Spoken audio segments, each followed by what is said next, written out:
ഇന്നാണ് നമ്മുടെ power room ടാസ്കിന്റെ അവസാന ഘട്ടം. അപ്പൊ കഴിഞ്ഞ ദിവസങ്ങളിലൊക്കെ നമ്മുടെ പവർ റൂം ചലഞ്ച് ടാസ്ക് ഉണ്ടായിരുന്നു. അപ്പൊ അതിനകത്ത് നമ്മുടെ മല്ലയും പിള്ളേരാണ് ജയിച്ചത്.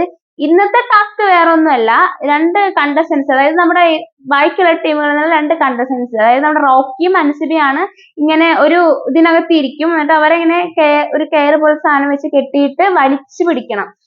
ഒരു കുറച്ച് ഹൈറ്റിലായിട്ടാണ് അത്. അതിനകത്ത് ആരാണോ കൂടുതൽ നേരം പിടിക്കുന്നത് അവരായിരിക്കും ജയിക്കുന്നതെന്നാണ് തോന്നുന്നത്.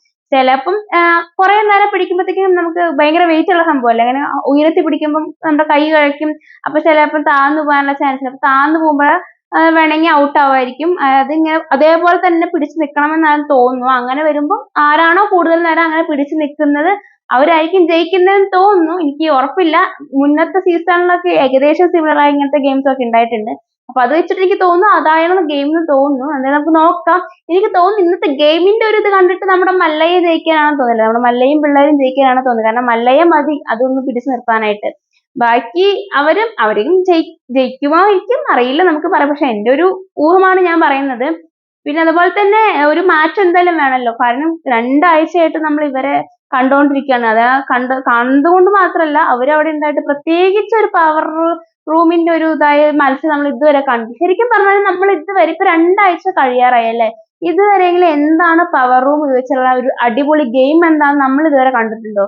നമുക്ക് ഇതുവരെ മനസ്സിലായിട്ടില്ല, അവിടുത്തെ കണ്ടസ്റ്റൻസിന് മനസ്സിലായിട്ടില്ല. അപ്പൊ എന്തായാലും ഒരു മാറ്റം എന്തായാലും അനിവാര്യമാണ്. ഇനിയിപ്പോ ഇവര് വീണ്ടും വന്നാലും പ്രത്യേകിച്ച് മാറ്റമൊന്നും ഉണ്ടാകാൻ പോകുന്നില്ല. അവര് ഇങ്ങനെ എല്ലാം ഭയങ്കര സോഫ്റ്റ് ആയിട്ട് എല്ലാരും ഫേവർ ചെയ്തിട്ട് ഉള്ള ഒരു ഗെയിം ആയിരിക്കും ഇപ്പൊ ഇവര് ഇനി വീണ്ടും നിലവിൽ പോവുകയാണെങ്കിൽ കാണുന്നത്. അപ്പൊ അതിനൊരു മാറ്റം വരണം. എന്തായാലും നമ്മുടെ ജിൻഡോ വരികയാണെങ്കിൽ എന്തൊക്കെ മാറ്റങ്ങളായിരിക്കും ഉണ്ടാവുക എന്നുള്ളത് എനിക്കൊരു ആകാംക്ഷയുണ്ട് എന്തിനെ കാണാനായിട്ട്. നിങ്ങൾക്ക് ഉണ്ടെങ്കിൽ നിങ്ങൾ കമന്റ് ചെയ്യണം. നിങ്ങളുടെ ഒരു ഒപ്പീനിയൻ എന്താന്നുള്ളത്. ജിൻഡോയും നമ്മുടെ രശ്മിനൊക്കെ വരുമ്പോ, നിഷാന ഓൾറെഡി ഉള്ളതാണ്. അപ്പൊ നിഷാന ഇങ്ങനെ ഓൾറെഡി പറഞ്ഞല്ലോ, ഞാൻ എന്തായാലും പുറത്തുനിന്ന് കണ്ടുപിടിച്ച് വന്നിട്ട് ടാസ്ക് ചെയ്യുന്നത്. അപ്പൊ നമുക്ക് നോക്കാം നിഷാന പുറത്തുനിന്ന് കണ്ടു പഠിച്ചിട്ട് എന്താണ് അടുത്ത് ചെയ്യാൻ പോകുന്നുള്ളത്.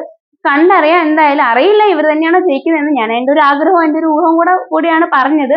നമുക്ക് നോക്കാം എന്തായാലും ആരാണെന്നുള്ളത്. എന്തായാലും ഇവര് മാറണമെന്ന് എനിക്ക് നല്ല ആഗ്രഹമുണ്ട്. കാരണം ഇവരുടെ പവർ റൂം ടാസ്കിലെ ഗെയിമുകളൊക്കെ കണ്ട് മടുത്തു എന്ന് മാത്രമല്ല, പ്രത്യേകിച്ച് ഒന്നുമില്ല, എല്ലാം ഭയങ്കര ഒരു വേറെ രീതിയിലുള്ള ഒരു ഗെയിം. അപ്പൊ എന്തായാലും ഒരു പുതിയൊരു ഗെയിം വേണമെങ്കിൽ പുതിയ ആൾക്കാർ വരണം. അപ്പൊ എന്തായാലും നമുക്ക് നോക്കാം. അതുപോലെ തന്നെ ഇവരെയൊക്കെ എലിമിനേഷൻ ഇടണം.